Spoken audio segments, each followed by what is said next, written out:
عشق و محبت، پیار اور الفت سے بارگاہ رسالت میں درود و سلام کا نذرانہ پیش کر لیجئے۔ صلاۃ و سلام علیک یا سیدی یا رسول اللہ وعلی آلک و اصحابک یا سیدی یا حبیب اللہ۔ صلاۃ و سلام علیک یا سیدی یا رحمت للعالمین وعلی آلک و اصحابک یا سیدی یا شفیع المذنبین۔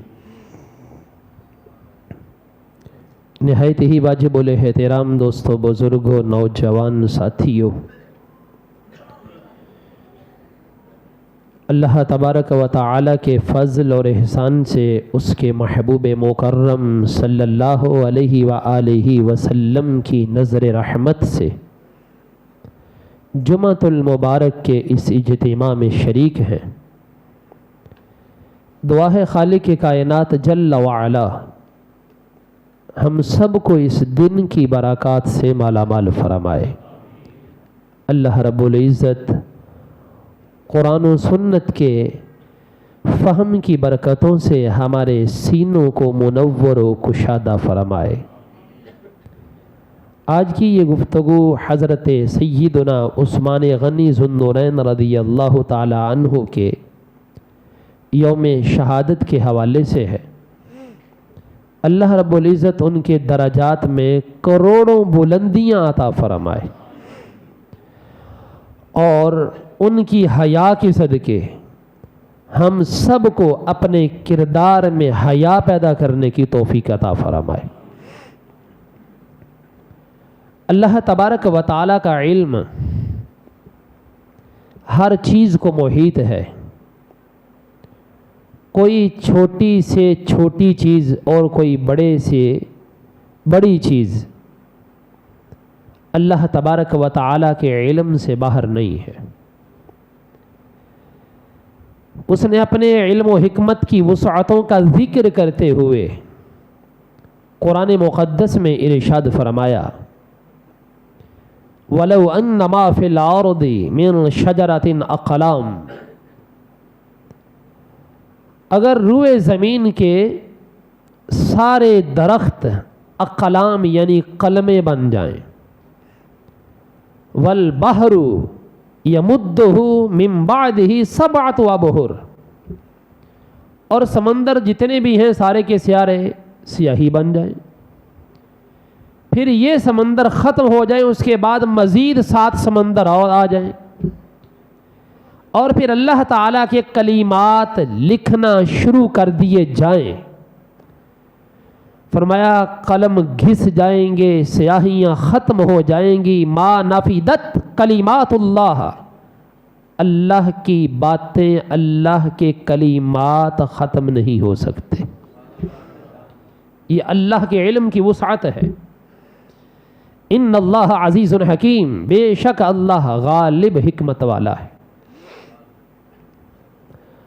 اللہ تبارک و تعالی علیم ہے، خبیر ہے، جل جلالہ۔ اس نے اپنے حبیب مکرم صلی اللہ علیہ وسلم کو باقی خوبیوں کی طرح علم میں بھی سب سے زیادہ کمال عطا فرمایا ہے۔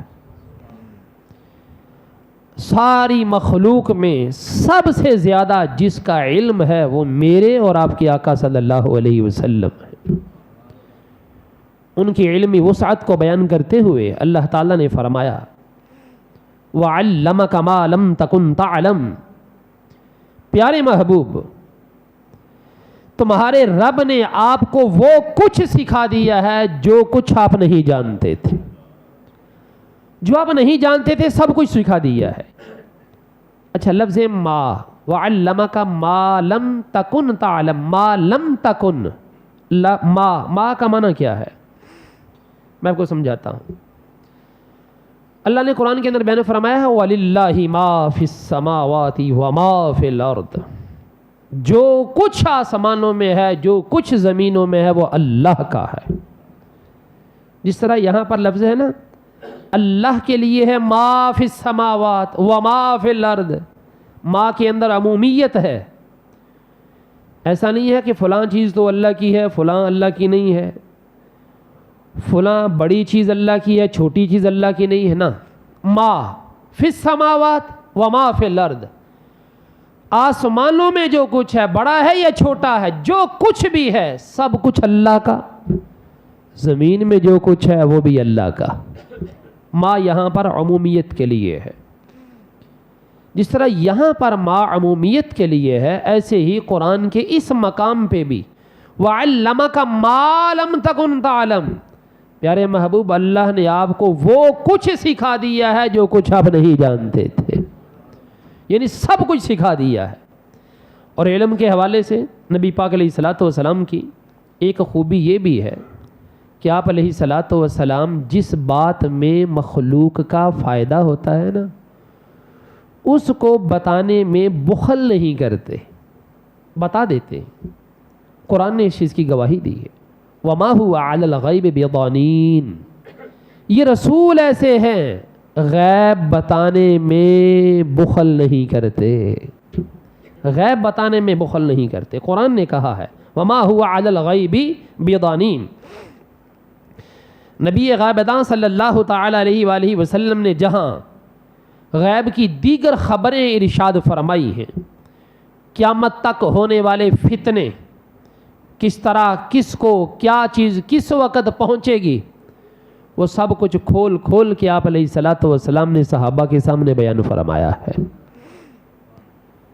جس وقت فتنوں کی بات ہو رہی تھی تو نبی پاک علیہ الصلوۃ والسلام نے حضرت سیدنا عثمان غنی ذو النورین رضی اللہ تعالی عنہ کی شہادت کی خبر بھی دی تھی، ایک موقع پر نہیں کئی موقع پر دی تھی، کئی مواقع پہ۔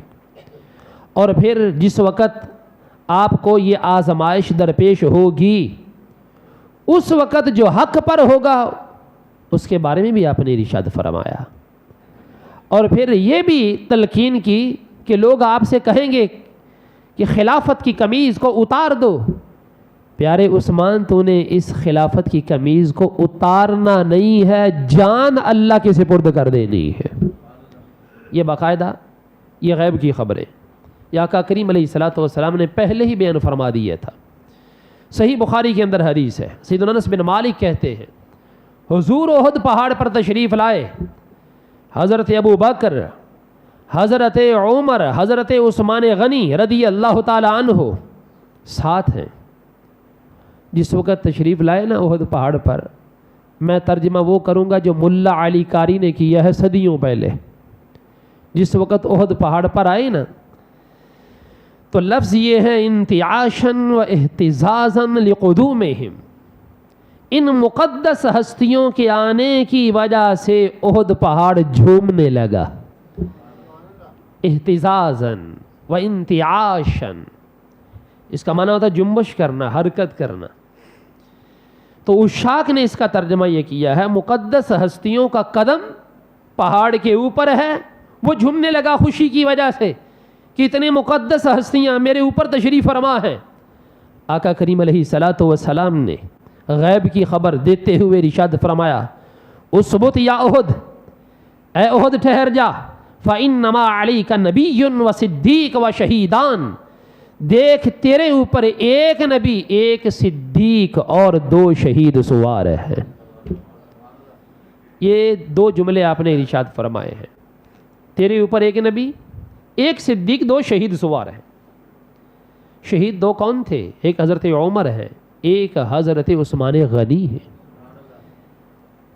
نبی پاک علیہ الصلوۃ والسلام کا وصال ہوا، 12 سال بعد حضرت عمر فاروق رضی اللہ عنہ کی شہادت ہوتی ہے۔ حضور کا وصال ہوا 24 سال بعد حضرت عثمان غنی رضی اللہ عنہ کی شہادت ہوتی ہے۔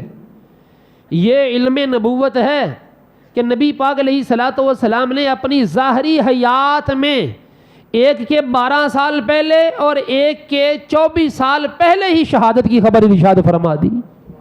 یہ کیا چیز ہے؟ قرآن نے کہا ہے وَعَلَّمَكَ مَا لَمْ تَكُنْ تَعْلَمْ، پیارے محبوب ہم نے آپ کو وہ کچھ سکھا دیا ہے جو کچھ آپ نہیں جانتے تھے۔ اور پھر دیکھو یہاں سے یہ بات بھی واضح ہوئی کہ نبی پاک علیہ الصلوۃ والسلام کے مبارک قدموں کو کائنات کی ہر چیز جانتی ہے۔ دیکھو حضور صلی اللہ علیہ وسلم مولا علی فرماتے ہیں کہ میں حضور کے ساتھ مکے کی وادی میں نکلا نا تو چھوٹے چھوٹے پتھر جو پہاڑ کی چوٹیوں پر تھے، میں نے اپنے کانوں سے سنا پتھر حضور کو سلام کر رہے تھے۔ حضور کے مبارک قدموں کا لمس احد پہاڑ کو ہوا، چھوا پہاڑ نے، اس نے جان لیا کہ مقدس ہستیوں کے قدم ہیں۔ تو پتہ چلا کائنات کی ہر چیز آقا کریم علیہ الصلوۃ والسلام کو جانتی ہے۔ پھر حضور نے بھی صرف ایک دفعہ ایڑی ماری پہاڑ کے اوپر، صرف ایک دفعہ، اور کتنا وقار ہے ان ایڑیوں کا۔ اعلیٰ حضرت فرماتے ہیں ایک ٹھوکر سے احد کا زلزلہ جاتا رہا، رکھتی ہیں کتنا وقار، اللہ اکبر ایڑیاں۔ اللہ نے کتنا وقار دیا ہے اپنے محبوب صلی اللہ علیہ وسلم کو کہ صرف ایک دفعہ ایڑی ماری ہے احد پہاڑ کے اوپر اور احد کا زلزلہ ختم ہو گیا ہے۔ بخاری شریف کے اندر نا ایک طویل حدیث ہے، اس طویل حدیث کے اندر آقا کریم علیہ الصلوۃ والسلام نے شہادت سے پہلے حضرت عثمان غنی رضی اللہ عنہ کو جو سخت آزمائش آنی تھی اس کی بھی خبر دی ہے۔ حضرت ابو موسیٰ اشعری رضی اللہ عنہ ہے، انہوں نے صبح صبح وضو کیا اور ارادہ یہ بنایا آج سارا دن نبی پاک علیہ الصلوۃ والسلام کی خدمت میں رہوں گا۔ ارادہ یہ بنایا، مسجد میں چلے گئے، پتہ چلا نبی پاک علیہ الصلوۃ والسلام ایک باغ میں تشریف فرما ہے۔ اسی باغ میں چلے گئے، دیکھا نبی پاک علیہ الصلوۃ والسلام اس باغ کے ایک کنویں کے جو منڈیر ہے، منڈیر جو ہے کنویں کی دیوار کو بولتے ہیں جو اوپر بنی ہوئی ہوتی ہے، تھوڑی سی اٹھی ہوئی جو دیوار ہے اس کو منڈیر بولتے ہیں۔ ساڑھے لفظ جنہوں بنیرا کہتے سن، ٹھیک ہے جی، بنیرا۔ اس کے اوپر نبی پاک علیہ الصلوۃ والسلام نے اپنی پنڈلیوں سے کپڑا ہٹایا ہوا ہے اور اپنی مبارک ٹانگوں کو بیچ میں لٹکایا ہوا ہے، تشریف فرما ہے۔ حضرت ابو موسیٰ اشعری کہتے ہیں میں حضور کی خدمت میں حاضر ہوا، سلام عرض کیا، اور پھر میں نے کہا کہ یہ جو باغ ہے اس کا جو مین دروازہ ہے، آج وہاں مین دروازے پہ بیٹھوں گا اور نبی پاک علیہ الصلوۃ والسلام کا خادم دربان بننے کی سعادت حاصل کروں گا۔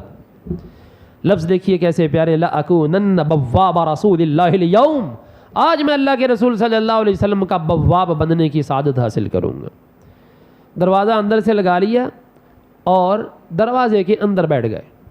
باہر سے کسی نے دستک دی، پوچھا کون؟ عرض کیا ابو بکر۔ کہا ٹھہریے ذرا میں حضور کو بتاتا ہوں۔ بتایا گیا، نبی پاک علیہ الصلوۃ والسلام نے فرمایا اِذَنْ لَهُ وَبَشِّرْهُ بِالْجَنَّةِ، ان کو اندر آنے کی اجازت دو اور جنتی ہونے کی خوشخبری بھی عطا کر دو۔ بتا دیا گیا، انہوں نے اس خوشخبری پر اللہ کا شکر ادا کیا اور نبی پاک علیہ الصلوۃ والسلام کی دائیں جانب جس طرح حضور تشریف فرما تھے کنویں کی منڈیر پر اپنی پنڈلیوں سے کپڑا ہٹا کر کے، اسی طرح حضرت ابو بکر بھی آپ کی دائیں جانب بیٹھ گئے۔ مولا علی قاری رحمۃ اللہ تعالی علیہ نے فرمایا کشف عن ساقیہ، یہ جو حضرت ابو بکر صدیق رضی اللہ عنہ نے اپنی پنڈلیوں سے کپڑا ہٹایا نا، اس کی وجہ یہ تھی موافقتاً لہ علیہ الصلاۃ والسلام، کہ نبی پاک علیہ الصلاۃ والسلام کی یہ سنت بھی ادا ہو جائے۔ حضور کی موافقت میں بیٹھ گئے۔ ابو موسیٰ اشعری کہتے جس وقت گھر سے چلا تھا نا، اس وقت میرا بھائی وضو کر رہا تھا، تو میرے دل کے اندر ایک بات آئی کہ کاش آج میرا بھائی بھی آ کے دروازہ کھٹکھٹائے اور میں حضور کو بتاؤں اور نبی پاک علیہ الصلوۃ والسلام اسے بھی جنتی ہونے کی خوشخبری عطا فرما دیں۔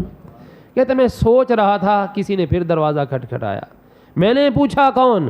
جواب ملا عمر بن خطاب۔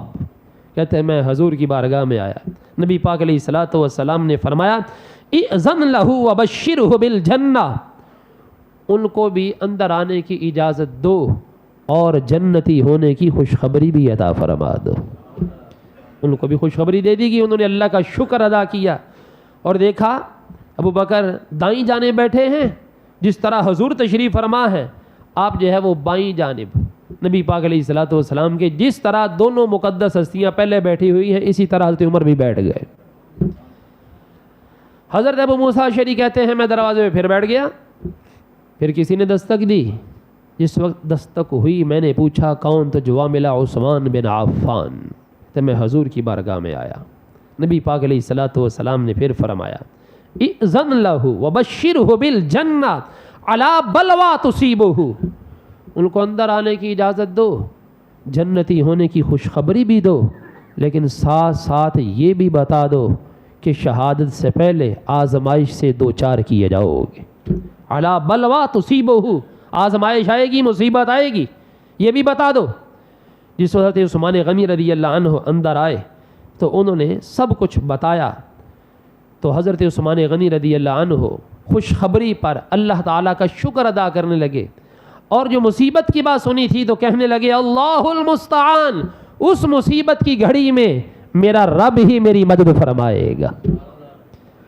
دیکھا منڈیر پر تینوں مقدس ہستیاں بیٹھی ہوئی ہیں، بیٹھنے کے لیے جگہ نہیں ہے، تو حضرت عثمان غنی ذو النورین رضی اللہ عنہ کنویں کے سامنے ہی بیٹھ گئے، ویسے ہی نیچے بیٹھ گئے کنویں کے سامنے. سعید بن مسیب ہیں، تابعی آدمی ہیں، بخاری کے لفظ یہ ہیں. کہا یہ جو جس ترتیب سے یہاں صحابہ نبی پاک علیہ الصلاۃ والسلام کے ارد گرد سامنے بیٹھے ہوئے ہیں، کہتے یہ جو ترتیب ہے مجھے یہ سمجھ میں آیا ہے. فَأَوَّلْتُهَا قُبُورَهُمْ، جس طرح اللہ تعالیٰ نے ان ہستیوں کو اپنے محبوب علیہ الصلاۃ والسلام کا دنیا کے اندر قرب دیا ہے، مرنے کے بعد بھی اللہ تعالیٰ ان کو اسی طرح ان کے قریب رکھے گا. فَأَوَّلْتُهَا قُبُورَهُمْ، کہتے ہیں میں اس کی تعویل یہ کرتا ہوں، مجھے لگ رہا ہے کہ اس کا مطلب یہ ہے جس طرح دنیا کے اندر دائیں بائیں سامنے ہیں، یہ دنیا سے جانے کے بعد بھی دائیں بائیں اور سامنے ہی رہیں گے. نبی پاک علیہ الصلاۃ والسلام کا مزار اقدس ہے، حضرت عمر بھی ساتھ ہیں، حضرت ابوبکر بھی ساتھ ہیں، اور حضرت عثمان غنی رضی اللہ عنہ کا مزار حضور کی پانتی کی جانب جنت البقیع کے اندر موجود ہے. دوستو دیکھیے نبی پاک علیہ الصلاۃ والسلام کا علم نبوت کتنا وسیع ہے. 24 سال پہلے نبی پاک علیہ الصلاۃ والسلام نے حضرت عثمان غنی رضی اللہ عنہ کی شہادت کی خبر عطا فرمائی. 24 سال پہلے یہ. اور پھر آقا کریم علیہ الصلاۃ والتسلیم کا ایک فرمان جو حضرت ام المؤمن سیدتنا عائشہ صدیقہ رضی اللہ تعالی عنہا نے بیان کیا. آپ فرماتی ہیں حضرت عثمان کو پیغام بھیجا گیا، بلایا گیا، سامنے بٹھایا گیا، کچھ گفتگو ہوئی. سب سے آخر میں نبی پاک علیہ الصلاۃ والسلام نے حضرت عثمان کے کندھے کے اوپر 3 دفعہ اس طرح ہاتھ مارا، 3 ضربیں ماری، اور پھر جو ہے ارشاد فرمایا یا عثمان ان اللہ عز وجل عسى ان یلبسک قمیصا، ایک وقت آئے گا اللہ تعالیٰ تجھے ایک قمیص پہنائے گا. وہ قمیص کیا ہے؟ وہ قمیص خلافت کی قمیص ہے، تجھے خلافت عطا فرمائے گا.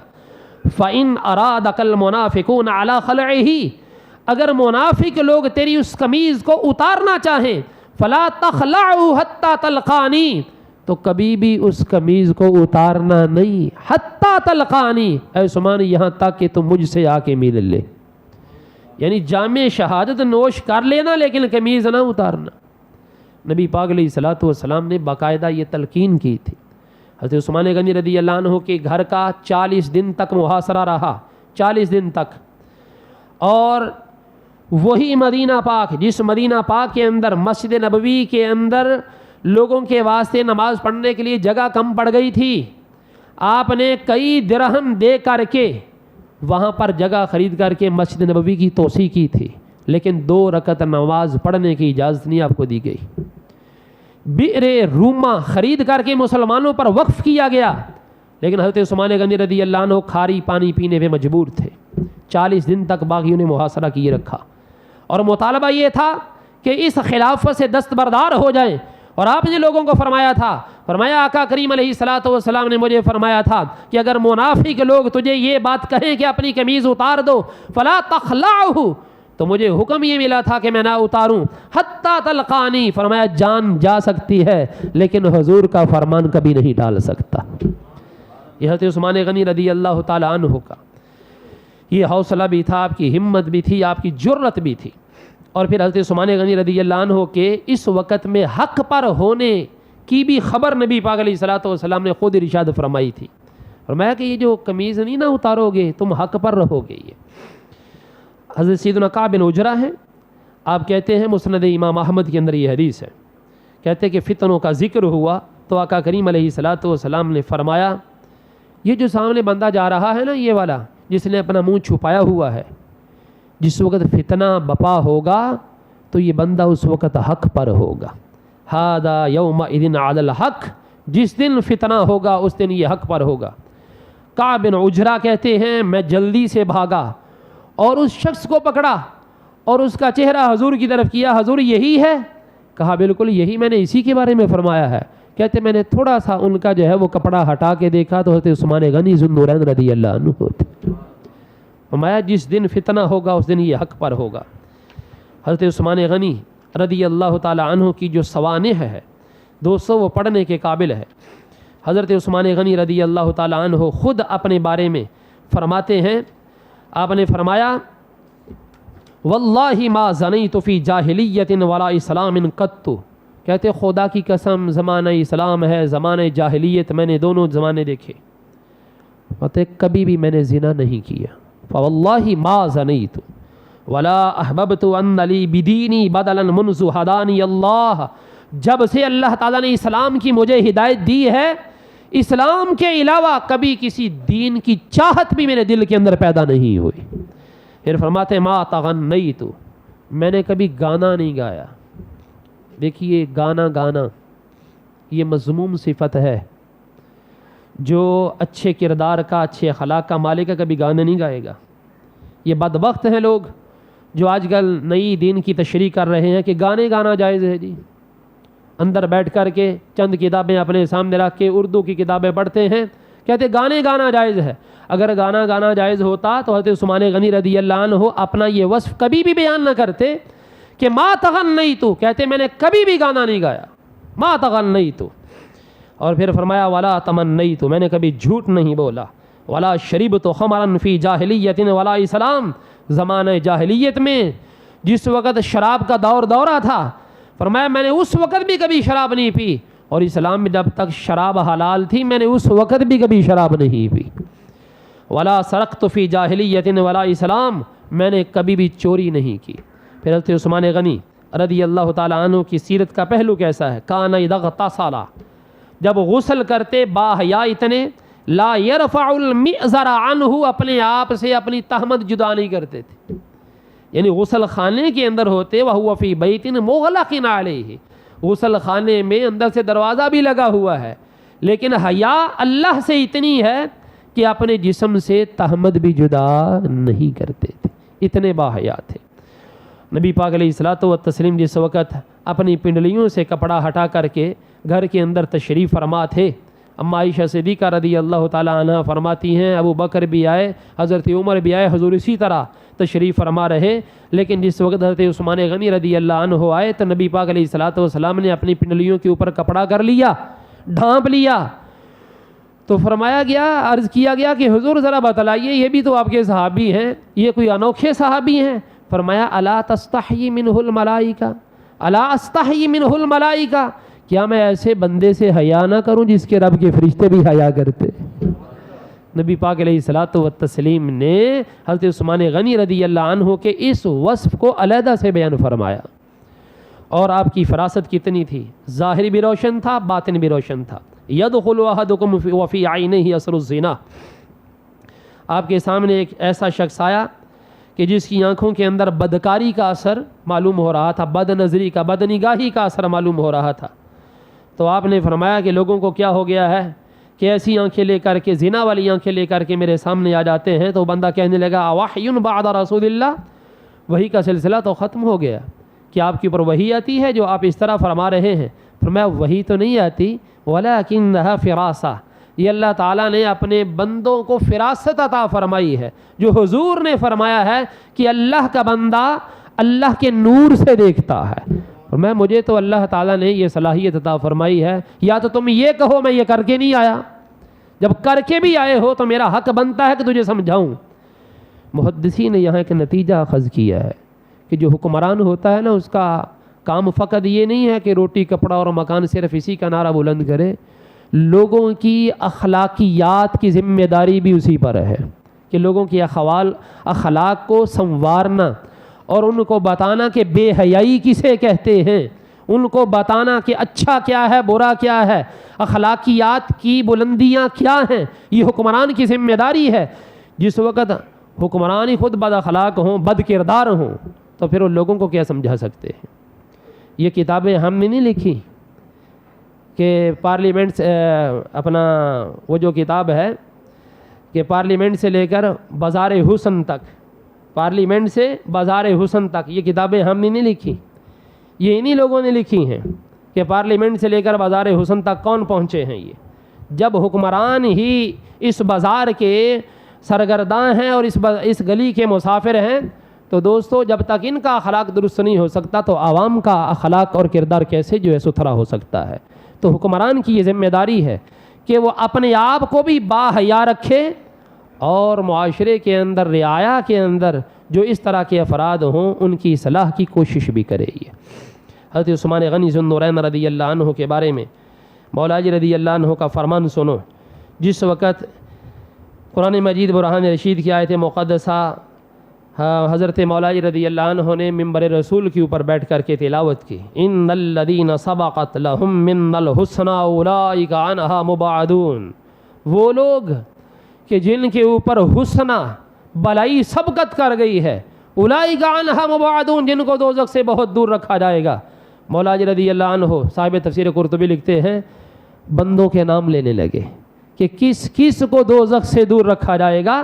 لا یسمعون حسیسہا، وہ دوزخ کی آواز تک نہیں سنیں گے، نام لے کر کے پکارنے لگے، فرمانے لگے ان عثمان منہم، جس کے کانوں تک دوزخ کی آواز تک نہیں پہنچے گی وہ عثمان غنی ذو النورین بھی ہے۔ یہ مولا جی رضی اللہ عنہ کا فرمان ہے۔ یہ دوستو یہ حضرت عثمان غنی رضی اللہ تعالی عنہ کی باتیں ہیں۔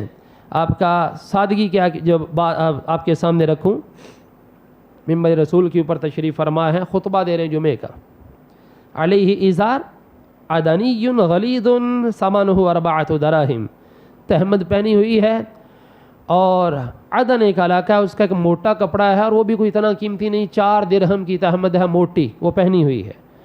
واریتۃ کوفیۃ ممشقۃ، اور ایک اوپر چادر کوفے کی وہ رنگی ہوئی چادر ہے وہ پہنی ہوئی ہے، اور دونوں آپس میں میچ بھی نہیں ہے، دونوں چادروں کا رنگ بھی ایک جیسا نہیں ہے، باوجود یہ کہ سب کچھ پاس تھا لیکن لباس کے اندر سادگی اتنی زیادہ تھی، سادگی اتنی زیادہ تھی۔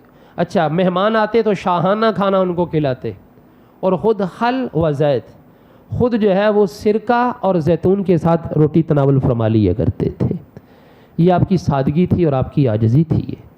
اور رات کے وقت جس وقت آپ تہجد کی نماز پڑھتے تو پانی گرم کرنا پڑتا تو آپ خود ہی کر لیتے، تو خدام کہتے کہ حضور ہم کس مقصد کے لیے ہیں، گھر کے اندر 20 خدام ایک وقت میں موجود ہوتے تھے۔ حضرت عثمان غنی رضی اللہ عنہ بہت زیادہ مالدار تھے، مکے کے اندر بھی مدینے کے اندر بھی، لیکن حضرت عثمان غنی رضی اللہ عنہ فرماتے یہ ان کے آرام کا وقت ہے، ان کے آرام کا وقت ہے اور میری یہ مشقت کا وقت ہے۔ اگر میں رب تبارک و تعالیٰ کی بارگاہ میں مشقت کر کے سجدہ ریز ہوں گا تو میں اللہ کا شکر گزار بندہ نہ بن جاؤں۔ یہ حضرت عثمان غنی رضی اللہ عنہ لوگوں کے سامنے اپنے احوال کو اس طریقے سے بیان فرماتے ہیں۔